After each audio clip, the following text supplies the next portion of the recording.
नमस्कार दोस्तों। कल देश के 15वें उपराष्ट्रपति का चुनाव हो गया। एनडीए के उम्मीदवार सीपी राधाकृष्णन जीत भी गए, उपराष्ट्रपति भी बन गए। लेकिन कल देर शाम से लगातार कुछ तस्वीरें वायरल हो रही हैं। उपराष्ट्रपति चुनाव के लिए मतदान की तस्वीरें, राज्यसभा और लोकसभा की महिला सांसदों की तस्वीरें जो वोटिंग कर रही हैं, और उन तस्वीरों के साथ यह सवाल पूछा जा रहा है देश के मुख्य चुनाव आयुक्त ज्ञानेश कुमार गुप्ता जी से कि आप कहां हैं? आप तो कहते थे कि माताओं, बहनों, बेटियों की तस्वीरें, सीसीटीवी फुटेज दिया जा सकता है क्या?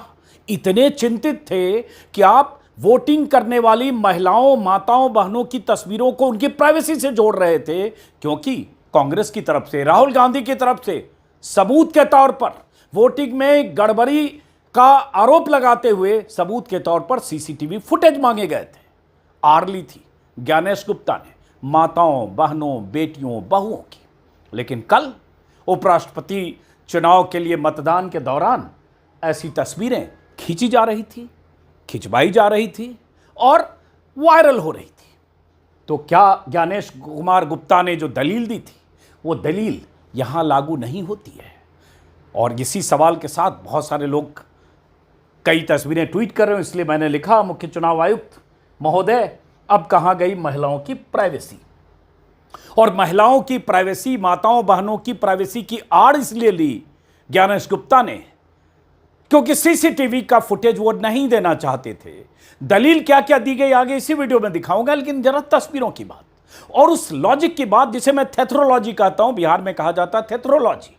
वो लॉजिक जो किसी के गले ना उतरे, वो लॉजिक जिसका कोई मतलब ना हो, वो लॉजिक दिया गया था ज्ञानेश कुमार गुप्ता जी की तरफ से प्रेस कॉन्फ्रेंस में। ये तस्वीरें कल की हैं, सबको आप पहचानते होंगे चेहरे से। ये संजना जाटव हैं, कांग्रेस की लोकसभा सदस्य हैं। डिम्पल यादव हैं, अखिलेश यादव की वाइफ हैं और लोकसभा सदस्य हैं। राज्यसभा सदस्य हैं, आम आदमी पार्टी में पहली रही हैं स्वाति मालीवाल, अब बागी हैं। प्रियंका चतुर्वेदी हैं, उद्धव गुट की राज्यसभा सदस्य हैं। इन्हें अब मंडी की सांसद को कौन नहीं जानता। कंगना रनौत हैं, प्रियंका गांधी हैं, सोनिया गांधी हैं। यहाँ कतार में लगी प्रियंका गांधी, बल्कि ये तस्वीरें थोड़ी बड़ी देखी। यहाँ सारी महिला सांसद, लोकसभा और राज्यसभा की सांसद उपराष्ट्रपति चुनाव के लिए वोट डाल रही हैं।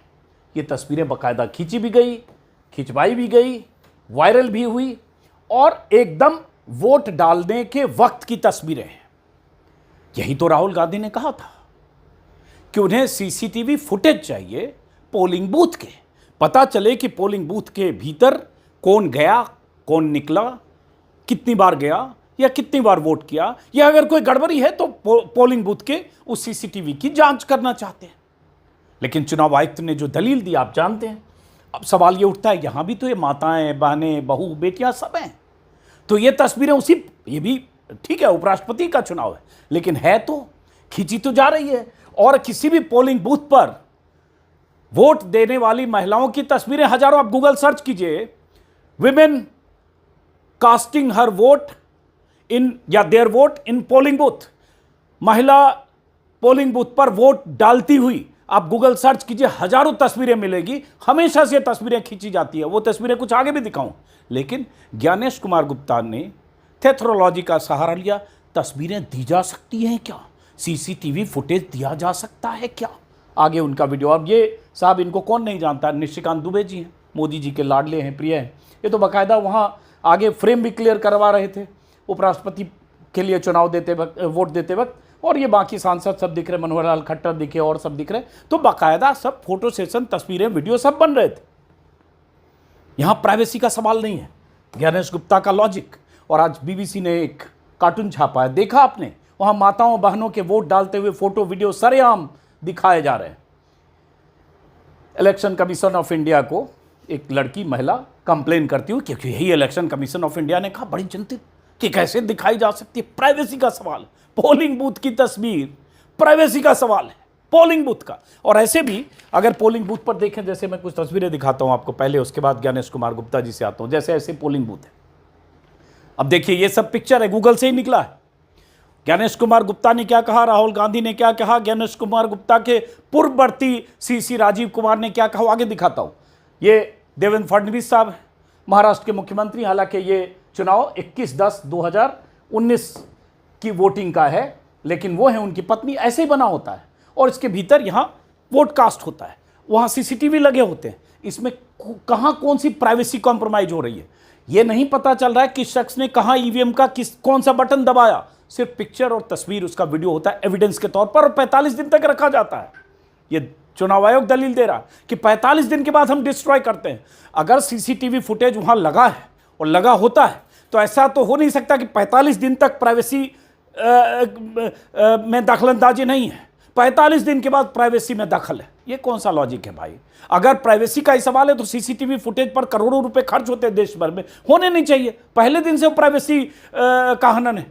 तो ये दलील, अब ये तस्वीर देख रहे हैं, ये भी नवनीत राणा है, महाराष्ट्र में वोटिंग की तस्वीर है। और ये देखिए, ये सामने पोलिंग बूथ है, वहीं पर वोट करने के बाद वो दिखा रही हैं। ये फोगाट हैं, बबीता फोगाट, ये कर्नाटक बीजेपी की शोभा यहाँ भी वोट कर रही हैं। अब ये तस्वीरें बीजेपी लीडर की तस्वीरें हैं पोलिंग बूथ की, वोट डालते हुए, और ये आम पब्लिक की तस्वीरें हैं पोलिंग बूथ के पास। और ये तस्वीर खींची जाती है, खिंचाई जाती है इलेक्शन कमीशन के क्योंकि अंदर कोई आदमी ऐसे जाकर पिक्चर नहीं खींच सकता है, तो वहाँ अनुमति होती होगी, सरकारी फोटोग्राफर होगा, इलेक्शन कमीशन का फोटोग्राफर होगा, इलेक्शन कमीशन की तरफ से ये तस्वीर जाती हो, जो भी है।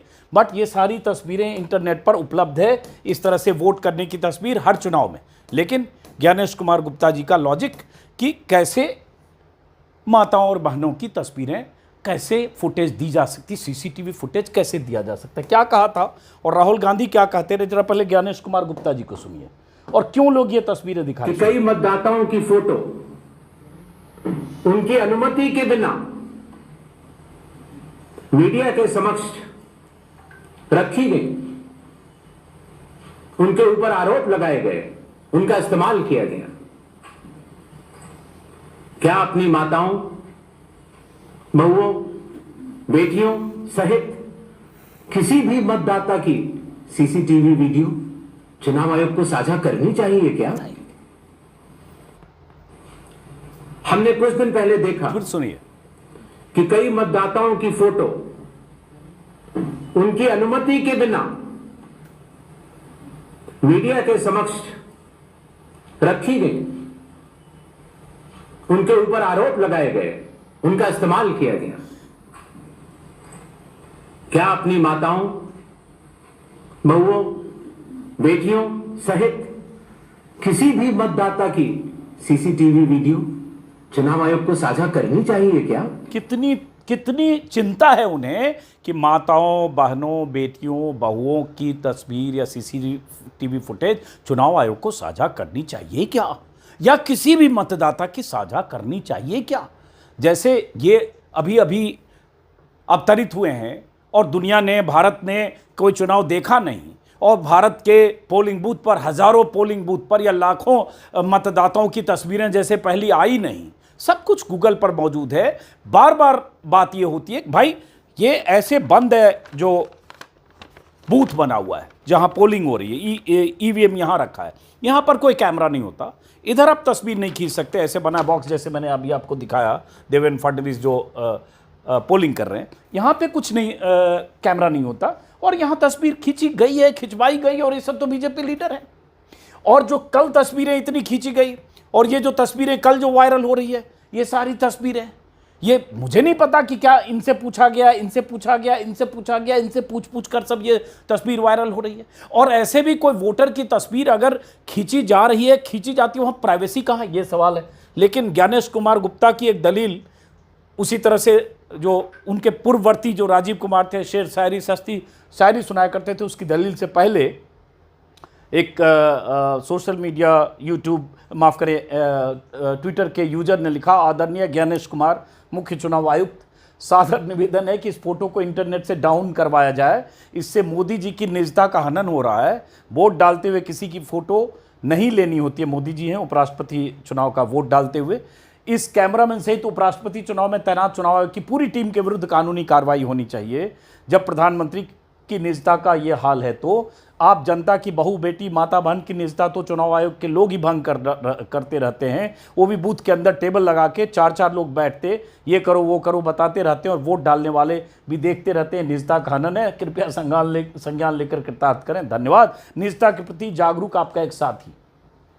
मजे ले रहे हैं लोग क्योंकि ऐसी दलीलें उन्होंने दी। अब उस हिसाब से तो मोदी जी की फोटो कैसे वायरल हो रही? क्या मोदी जी ने पहले कहा कि मैं वोट डालूंगा, फोटो खींचना और उसके बाद बाहर उसको पब्लिक डोमेन में करना? इनकी भी निजता है। तो इस तरह की थोथी दलीलों पर चुनाव आयोग के बयान के बाद बहुत सारी तस्वीरें वायरल। अब मैं 3,600 years he will take to see. Why does he want it? Let us ask this question from the person who wants it. अगर 8 घंटे भी रोज देखेगा तो 3600 साल लगेंगे उसको देखने में। 3,600 years he will take to see. Why does he want it? Let us ask this question from the person who wants it. अगर 8 घंटे भी रोज देखेगा तो 3600 साल लगेंगे उसको देखने में। अब ये राजीव कुमार जी हैं, पहले जो सीसी थे, 3,600 years he will take to see. जिनकी विरासत अभी ज्ञानेश कुमार गुप्ता जी संभाल रहे हैं। इनके बगल में ही ज्ञानेश कुमार जी बैठे हैं। तब ज्ञानेश कुमार जी इनके सहयोगी थे, चुनाव आयुक्त थे, अब मुख्य चुनाव आयुक्त हो गए हैं।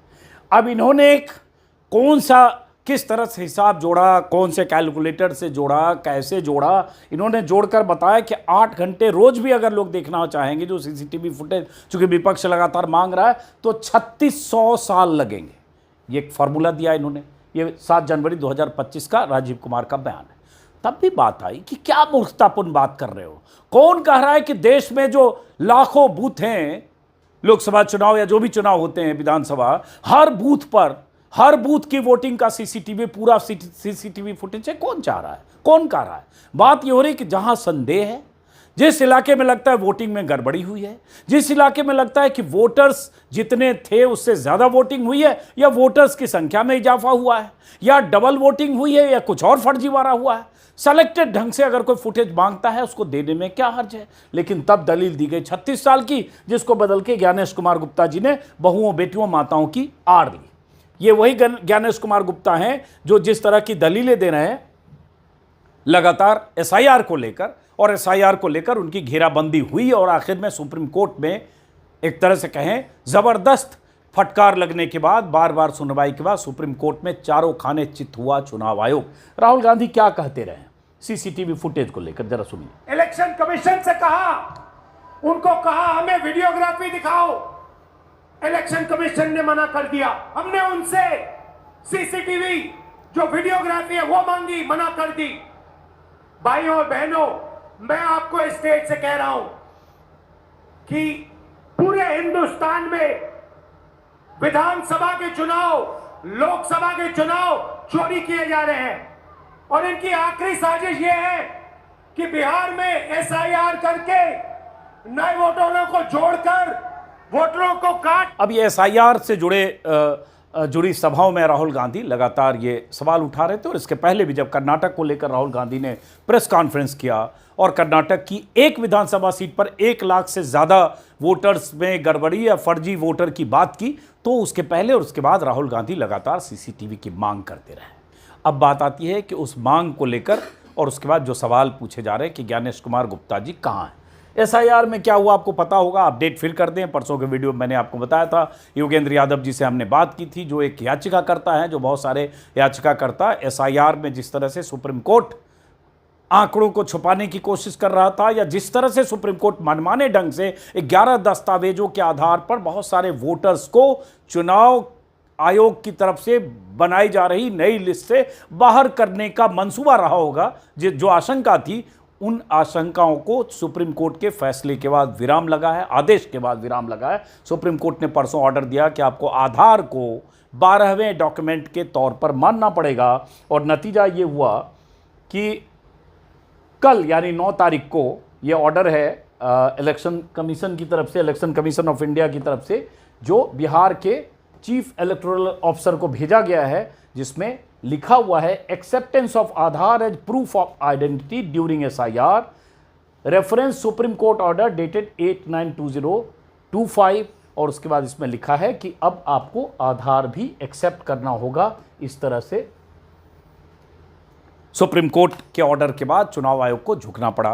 एसआईआर को लेकर कितनी लुका छिपी चुनाव आयोग ने की, किस तरह से चुनाव आयोग ने लगातार सुप्रीम कोर्ट में दलीलें दी, किस तरह से चुनाव आयोग लगातार आधार को खारिज करता रहा।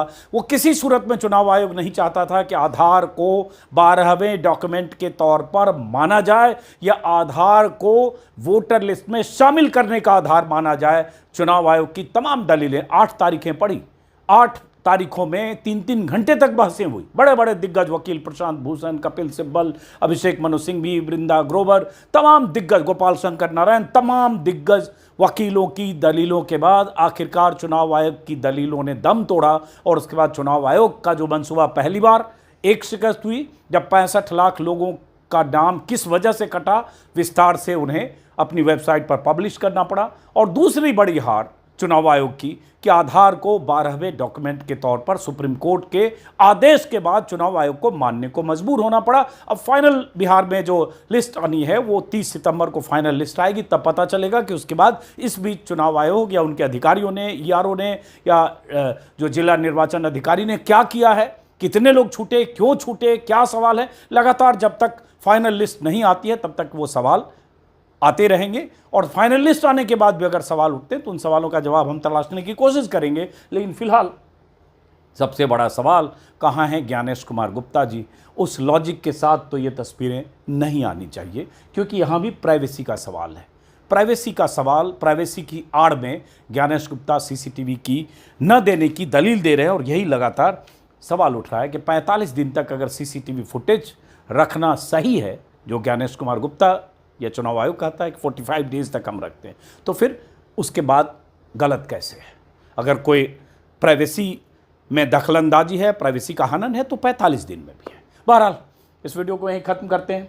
ऐसी तस्वीरें लगातार सवालों के साथ सोशल मीडिया पर तैर रही हैं, लेकिन जाहिर है इसका जवाब ज्ञानेश गुप्ता को न देना है न देंगे, क्योंकि वो भी जानते हैं कि जो दलीलें उन्होंने दी उन दलीलों का कोई मतलब नहीं था, एक बहाना था, एक आड़ थी। फिलहाल नमस्कार।